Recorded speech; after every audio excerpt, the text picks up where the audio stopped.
Boa noite. Muita paz. Muito prazer.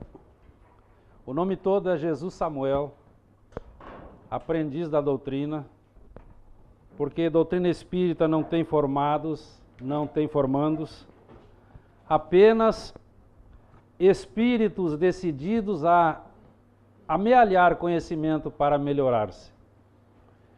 Agradecemos aos irmãos da casa que nos convidam para que possamos aprender mais um pouco.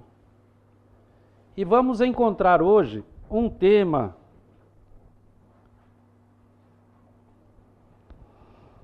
quatro letras. E em pleno século XXI, nós encontramos o homem ainda buscando a felicidade e ainda tentando fugir do sofrimento. E essa palavrinha contém tudo aquilo que nós não precisamos, mas que teimosamente nós carregamos conosco. Então nós vamos ver exatamente um diálogo há mais de 2000 anos, quando Jesus está falando com João. E ele vai, então, transcrever palavras do Mestre no seu Evangelho. Jesus estava em Jerusalém, vendo a agitação e sabendo da preparação que estava sendo feita para ele. Então ele sai de Jerusalém e vai a Betânia, onde vai pernoitar com Lázaro, Maria e Marta. De manhã ele volta, sabendo que iria enfrentar a cruz. E aqui então nós iniciamos Jesus falando a João. Observemos o espírito mais evoluído que já esteve andando nas terras do planeta. Ele disse isso: agora estou muito perturbado. Porque ele estava prevendo o que aconteceria, não por medo próprio, mas pelos seus seguidores que estavam sem saber o que fazer. E ele então faz uma pergunta a João: e o que vou dizer? Aí nós vamos observar então o que ele vai dizer. Aí está. Vou dizer: Pai, livra-me desta hora. E demonstrando a perfeita coerência com a sua vinda ao planeta, ele diz: mas foi precisamente para esta hora que eu vim. E muitas vezes nós estamos aqui. E muitas vezes nós recuamos. Então nós vamos encontrar com João, capítulo 12, versículo 27. E continuamos então, iniciando os nossos passos pelos caminhos do medo. Ali tem algumas informações: uma leve ansiedade, que vai se transformar em ansiedade, que mais um pouquinho vai chegar a angústia, um pouquinho mais e vai trazer o medo. Passando do medo chega o pavor e as fobias. E nós sempre estamos numa leve ansiedade, que não acrescenta, mas que nós temos. Em 2009, o psicólogo português Armindo Freitas Magalhães, ele cria a escala de percepção do medo. Se bem que bem antes, 100 anos, um pouco mais, os psicólogos já faziam um trabalho que hoje os atuais fazem à perfeição. Mas nós vamos ver pausadamente tudo o que nós temos para a noite de hoje. O que é o medo? É uma reação obtida a partir de um estímulo externo, que pode ser físico ou mental, que vai gerar uma resposta de alerta no nosso organismo, liberando hormônios para quê? Para nos preparar. Ou nós lutamos ou fugimos. É o instinto de sobrevivência. Então nós vamos observar que, um exemplo rápido, nós saímos ao pátio, ao quintal, e encontramos um cão feroz. O medo bate. Começa então o organismo a ter uma resposta para lutar com ele ou fugir dele. Nesse momento começa então uma revolução interna de hormônios, em que nós saímos do normal, vamos ao ápice hormonal e depois temos que voltar à normalidade. Mas se não aconteceu nada, nós estivemos, sem motivo nenhum, elaborando hormônios. Também é um sentimento de grande inquietação, ante a noção de um perigo pode ser real, pode ser imaginação nossa, pode ser uma ameaça, e isso vai minar avassalador as nossas energias. E aí nós encontramos o quê? Nos tornamos suscetíveis a quê? A influenciações espirituais, porque o nosso pensamento, nós estamos exatamente falando em pensamentos. Os nossos pensamentos estão atraindo aquilo que nós não desejamos.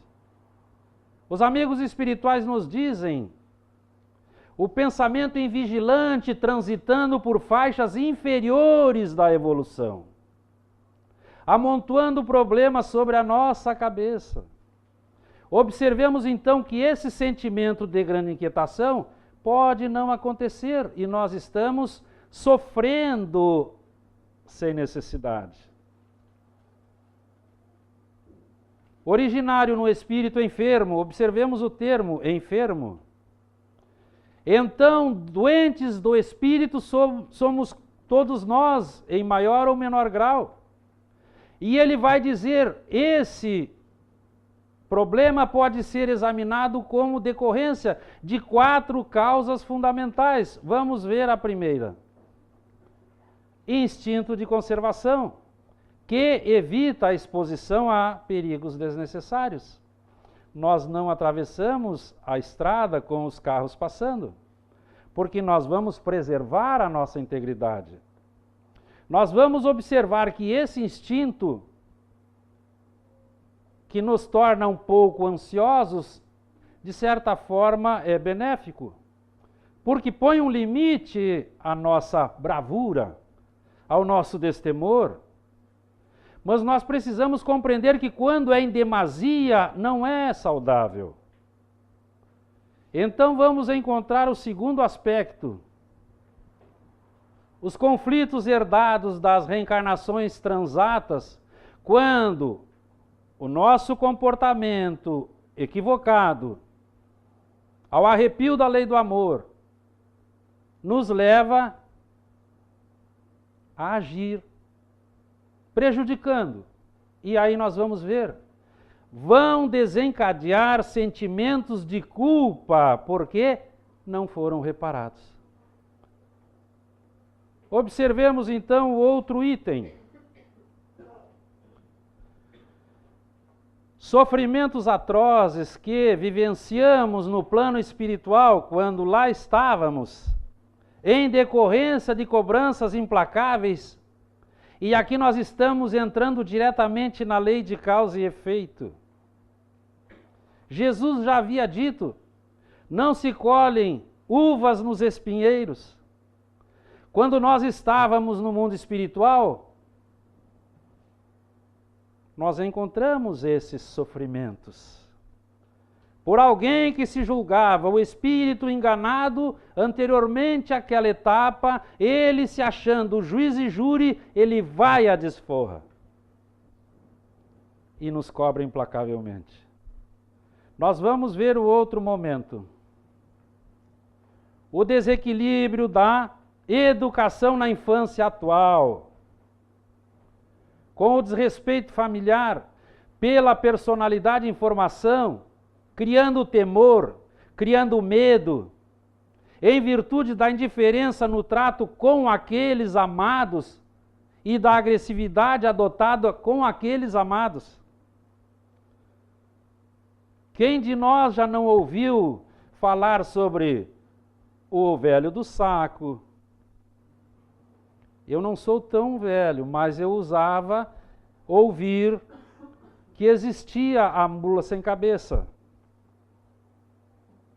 E quantas coisas nos disseram, não sai do portão senão... E aí?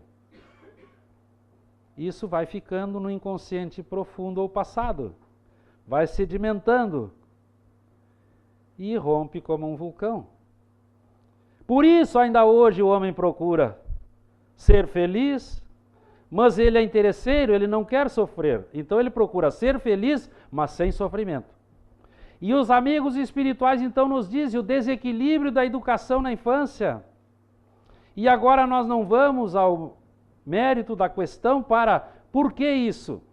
Mas acontece. E muito. Vamos observar então exatamente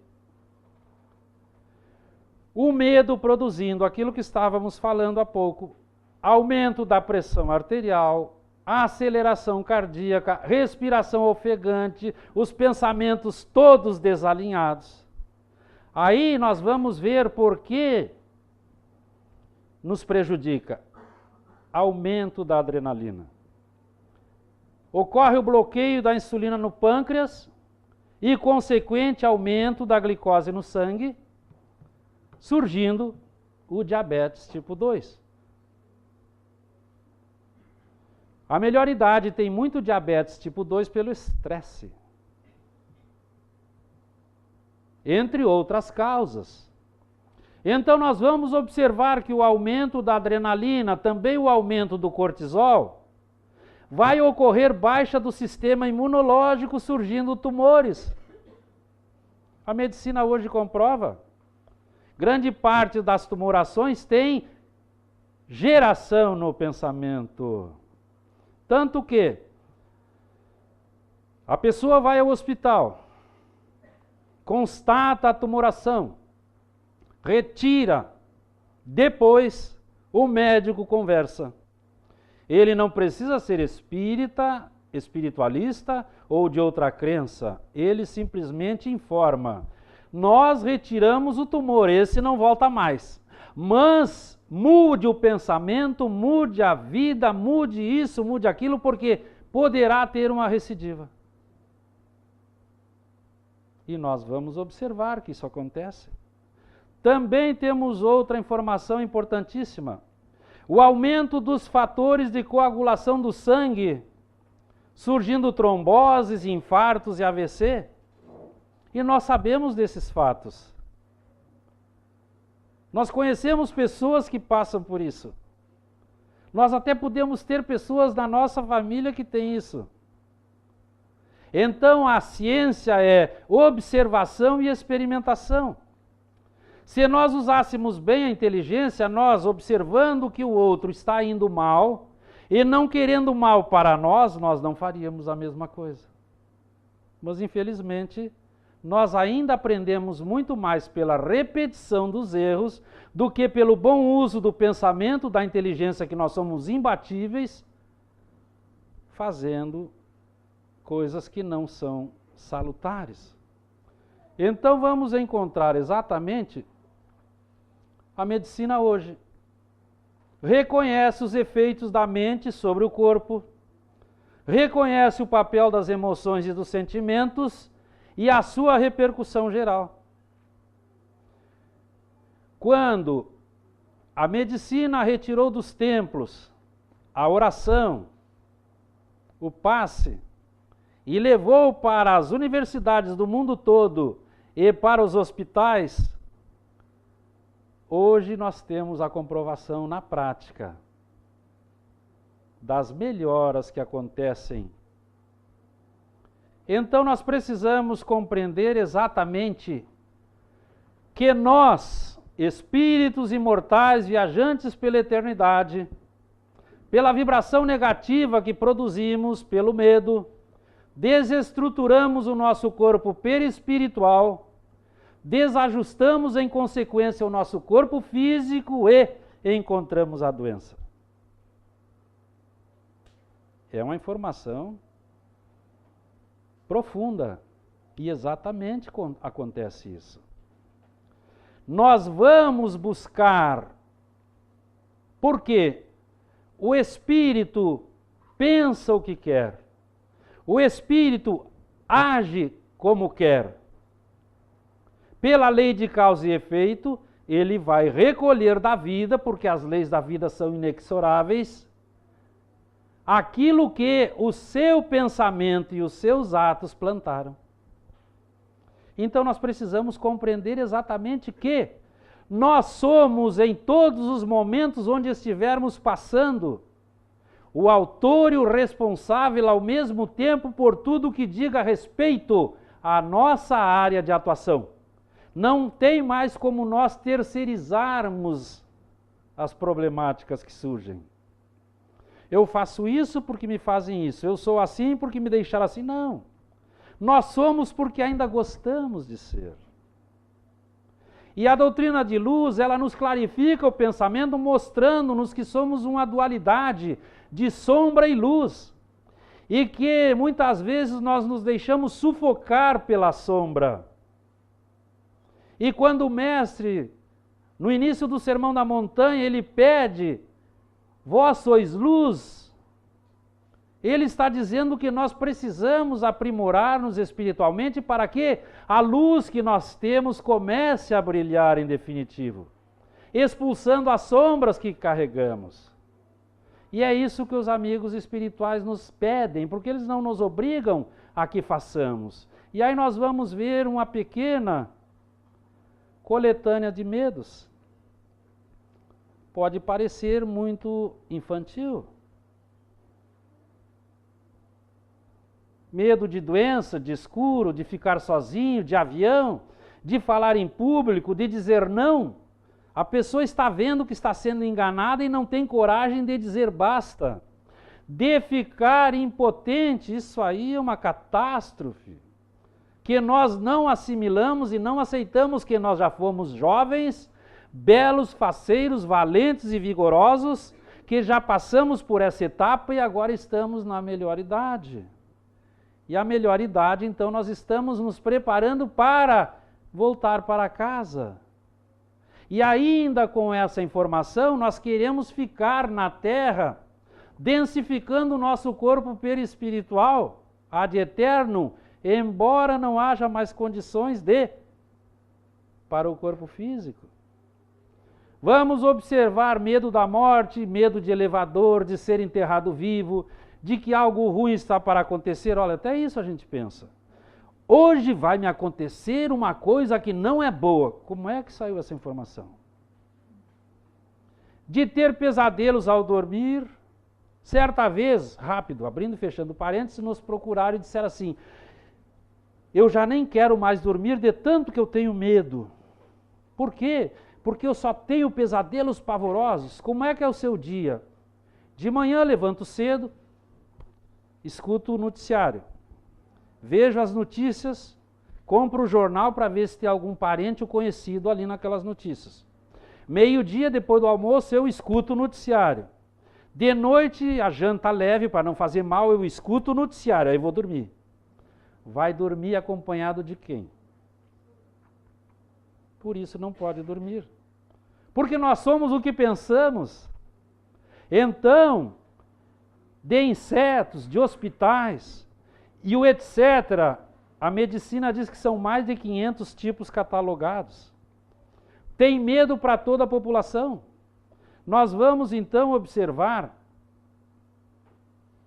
o medo hoje. Qual é o medo hoje? Pesquisa idônea, feita nas capitais do país, bala perdida, assaltos, sequestros, assassinatos, até parece que nós estamos no mundo moderno. É só termo bonito que tem aqui. Então varia de 60% a 70%, um pouco mais. E o que acontece? O marketing do medo. A mídia, a propaganda. Então eles especializam-se em trazer informações que chamem clientes. E como nós gostamos de ser clientes. E aí temos os medos os mais variados. Muda de etapa, muda de geração, mas o medo continua. Porque ele está conosco pelas 4 informações que temos. É preciso, então, liberar-nos dessas possibilidades menores para quê? Para voos maiores na nossa caminhada vitoriosa. Onde acontece o medo? No lar, no trabalho, na rua, nas diversões. É uma imensa população que ainda não alcançou o domínio das próprias emoções, vivendo o sofrimento ao invés de felicidade. Como está hoje? Mal, péssimo. Eu nem queria mais viver. Como é que fica assim? Porque a gente não se ama. Vamos encontrar então que essa vivência sofrida, ela vai absorver matéria mental negativa em todas as horas do nosso dia. Imaginemos ao longo dos nossos meses. Imaginemos por 20 anos. O trabalho que tem o mundo espiritual para nos inspirar pensamentos opostos, para harmonizar-nos, pôr em vigilância nossa. Então vamos observar o quê? Nós vamos reter essa energia negativa, vamos introjetá-la porque pensamos semelhantemente e com isso vamos viver mal. E aí nós culpamos a sorte, o destino, Deus. Os benfeitores nós nem acreditamos mais, porque não ajudam. Como é a nossa prece? Meu Deus, estou em dificuldade, não demore. Nós exigimos. A divindade tem que estar ao nosso dispor e ao nosso favor. E quando não dá certo, porque não é aquilo que nós queremos, é o que realmente nós precisamos que recebemos, não acredito em mais nada, não existe mais nada sobre religiosidade na Terra para mim. E nós pensamos imediatamente nisso. Também no mundo espiritual nós temos exemplos. Porque não é só com os reencarnados, não é só conosco. Nosso lar. No capítulo 1 vamos encontrar André Luiz fugindo desesperado, de medo, apavorado, porque o seu pensamento é atrator, ele havia sido levado para onde vivera, em pensamento, embora fosse médico. Quando ele não aguenta mais, ele pede um auxílio e surge Clarencio. E o leva para nosso lar. No capítulo 42, ele está com a enfermeira Narcisa, com muito medo. E ela vai conversar com ele e dizer: André, o medo é um algoz impenitente, que se ele encontra uma brecha, ele contamina o ser totalmente. Para que não fiques dessa maneira, ainda hoje pedirei ao governador da colônia e serás encaminhado ao curso de entendimento para vencer o medo. No mundo espiritual tem esse curso. E ele foi fazer exercícios para vencer os medos. Nós vamos ver mais um, rapidamente. Os mensageiros. Capítulo 9, nós encontramos o espírito Ernestina dizendo um depoimento muito difícil de fazer a André Luiz. Antes da feitura do livro, ela, preparada que fora no mundo espiritual, para o trabalho ostensivo na terra, veio. Lá ela pediu a porta estreita, aqui nós encontramos a porta larga, e nos debruçamos sobre ela. Ernestina, então, contando a André Luiz, ela dizia: eu não confiava nos espíritos, não acreditava nos homens e duvidava de mim. E hoje eu estou aqui, de novo, recomeçando o trabalho. Esses são os exemplos que nós vamos encontrar no mundo espiritual se nós não nos modificarmos. Se nós já estamos modificados, ótimo.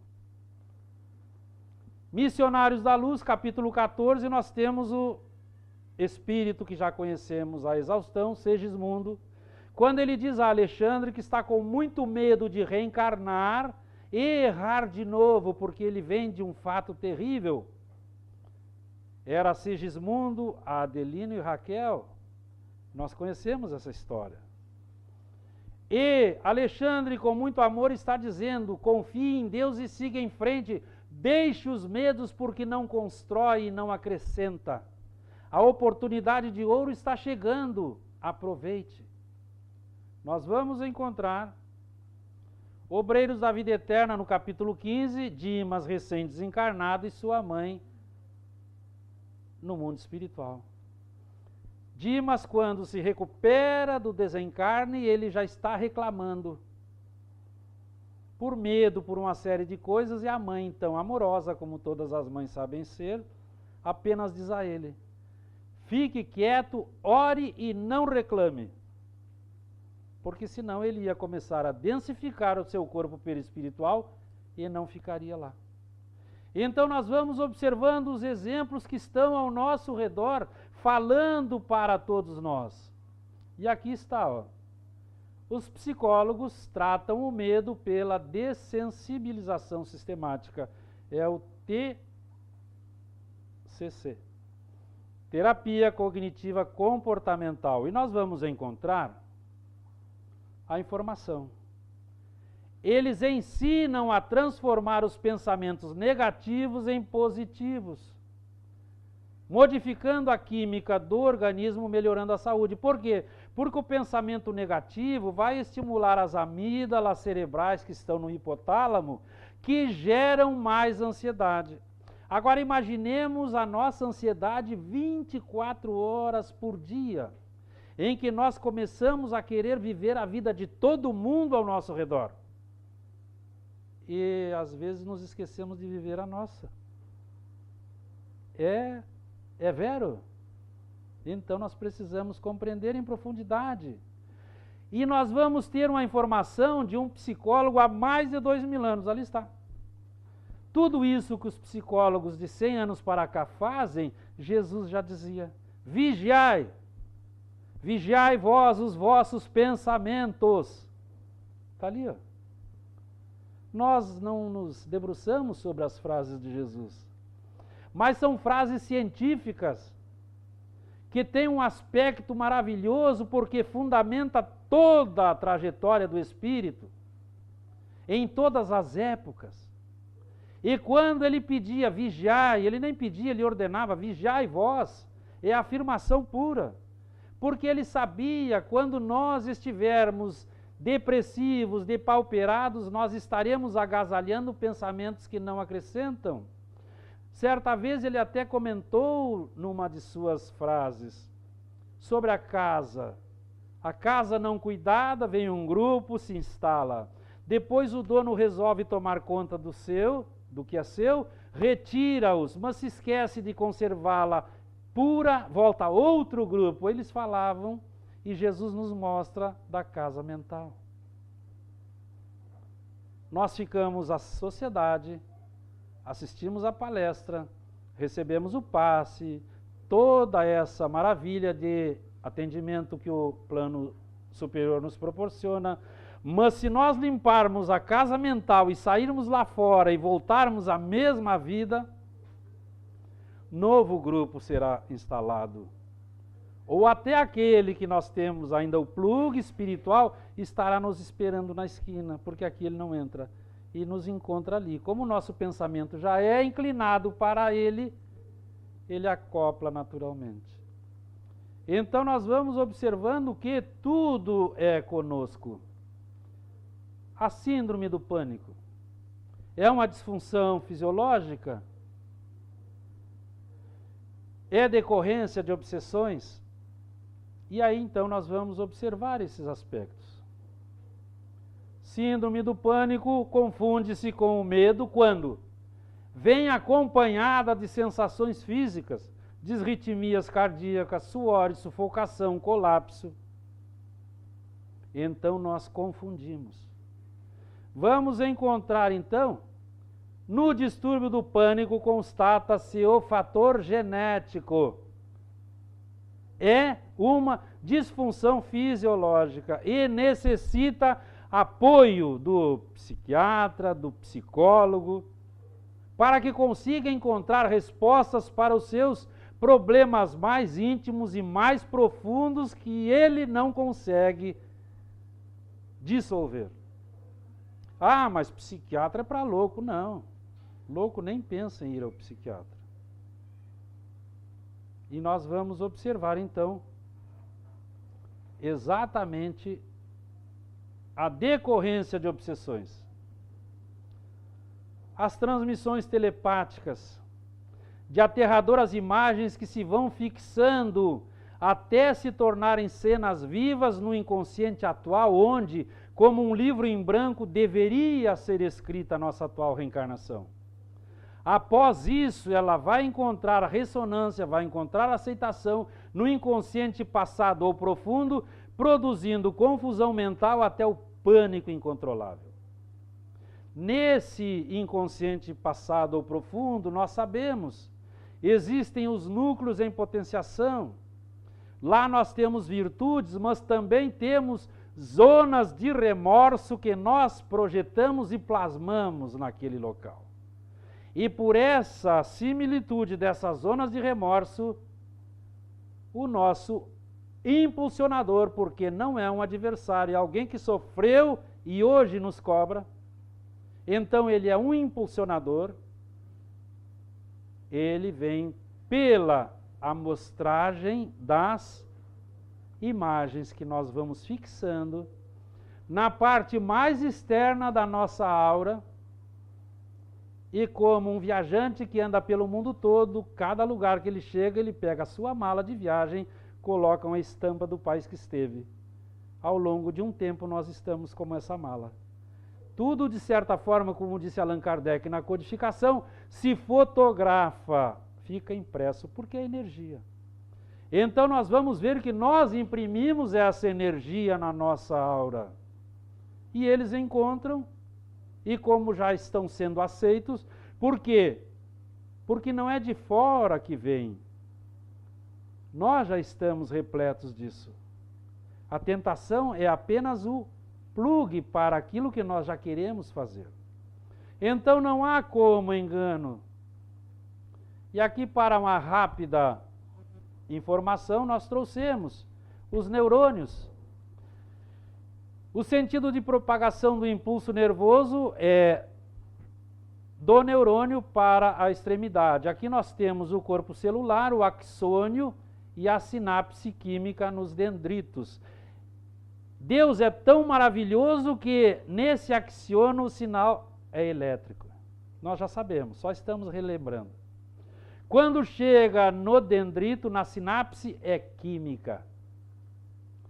Ali o psiquiatra coloca o remédio. Por isso nós precisamos do psiquiatra. O que acontece quando nós temos uma emoção muito forte, um problema de estraçalhar todos, abre-se uma janela, figuradamente, no nosso inconsciente profundo e aquilo que lá estava sai, assoma para o inconsciente atual.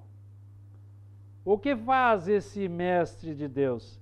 Ele dá o remédio, tampa aquela janela que se abriu, deixa de volta aquilo lá, até que o espírito consiga ter condições morais de resolução. Por isso nós precisamos do psicólogo. Exemplo rápido. Certa vez nos encontrou um homem jovem, bonito, 30 anos, tudo de bom, alto, bonito, formado, empregado. Quer coisa melhor? Ele não conseguia que beijassem o lado do rosto. porque ele sempre tinha alguma coisa ali podre. E ele não tinha nada. Ele foi ao psicólogo, o psicólogo atacou com hipnose, que não é usual na nossa doutrina espírita. Por que ele atacou com a hipnose? Ele foi ao inconsciente profundo, buscou aquilo que infelicitava, apresentou a realidade, ele tomou consciência, acordou e melhorou. Então nós temos exemplos, e a ciência é a observação, é a experimentação. Vamos observar então que nesse momento Deus fez, não é tudo elétrico, vai até um ponto eletricamente para carregar os impulsos, depois é químico, aí coloca ali o sedimento para bloquear e segue numa nova transformação a eletricidade. Linhas gerais, mais ou menos. É tão forte que trancou esse neurônio. Temos recursos para superar nossos medos? Uma pergunta para levar para casa. Olha o que eles nos dizem, sempre temos. É preciso encará-los como desafios que realmente o são. No mundo espiritual, nós fizemos uma programação antes do nosso berço festivo. Lá, nós, ajudados pelos construtores da vida, nós escolhemos passos importantes em linhas gerais na caminhada aqui hoje. Então, nós pedimos os desafios, porque nós somos inteligentes, porque nós temos capacidade de encontrar o desafio, analisar à luz da nossa inteligência, usar aquilo que nos faz crescer, jogar fora aquilo que não acrescenta e seguir para outro desafio.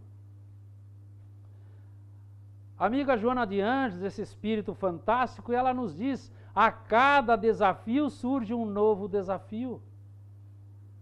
Mas como nós somos imbatíveis quando nós temos vontade, nós continuamos vencendo os desafios. Porque nós estamos caminhando de retorno para o colo do Pai. Então nós precisamos compreender que é preciso encará-lo como desafio.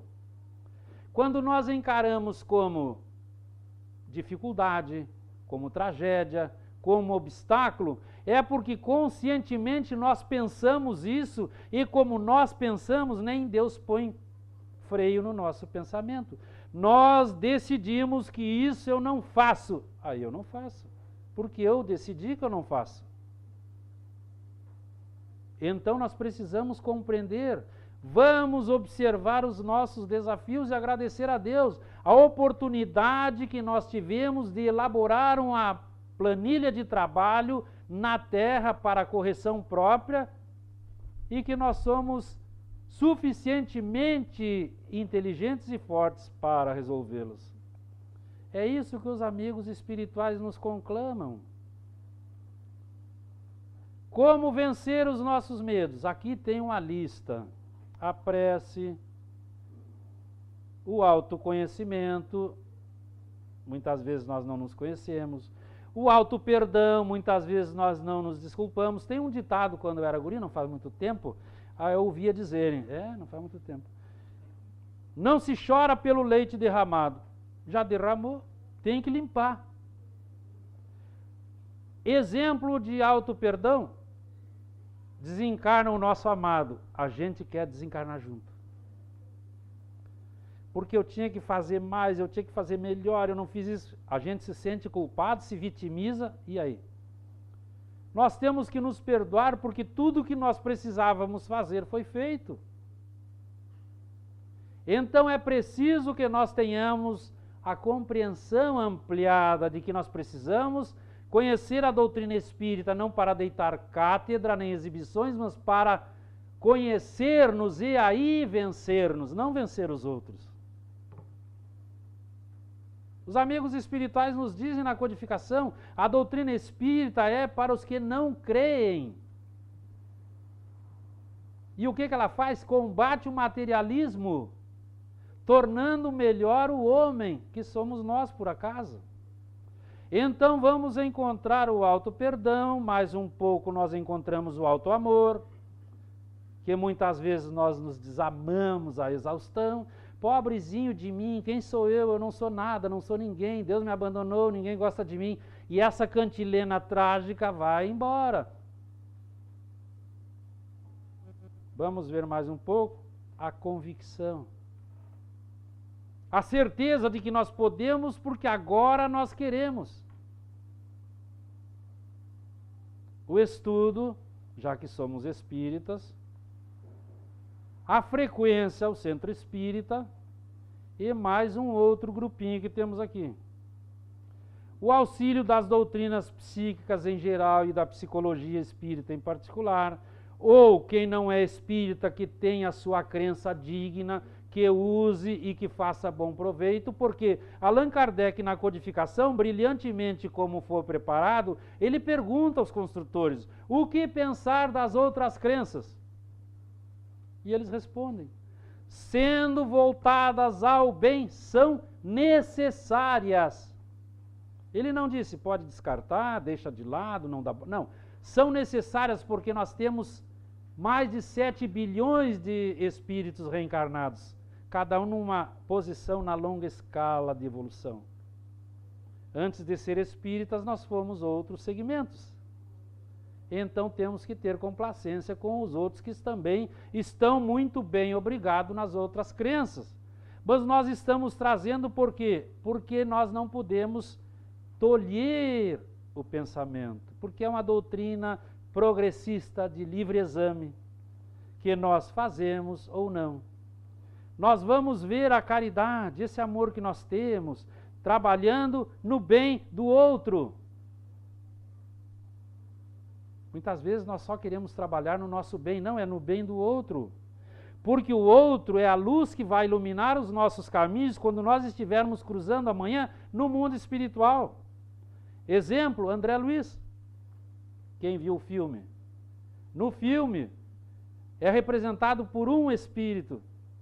Mas o livro conta que André Luiz, como médico no Rio de Janeiro, para fazer brincadeiras com os colegas de profissão, ele atendia graciosamente 600 indigentes. Desses 600, 15 não o esqueceram e faziam preces por ele. Foi o somatório dessas preces, a prece da sua mãe desencarnada em plano melhor, o pedido do próprio André Luiz, por quê? Porque nós precisamos aderir àquilo que nós queremos, nós precisamos ser ajudados. Esse somatório, essa resultante de forças, trouxe Clarencio para levá-lo a nosso lar e nós termos a felicidade de ter esse compêndio fabuloso de informações que um dia será estudado na universidade. Então observemos o trabalho no bem, o que mais que nós temos? A alegria de viver. Essa enfeixa todas as outras. Porque se nós não tivermos ânimo, nem bom ânimo, nem vontade, nem alegria, o que nós estamos fazendo? E é isso que os amigos espirituais nos conclamam. É preciso ter saúde integral para que nós possamos estar em paz conosco e levando a paz aos outros. Nós vamos então observar Jesus quando ele nos diz: nunca fiquem perturbados, nem tenham medo, porque o medo não faz parte de nós, ele está conosco. Levante-se e andem. Cair não é desdouro, mas após a queda, altaneiros como somos, levantemo-nos e andemos nessa lenta caminhada de retorno para o Criador. Então, ele nos dá a última informação: permaneçam no meu amor e a alegria de vocês será completa. Aqui está João 14:27 e 15:9. Muito obrigado.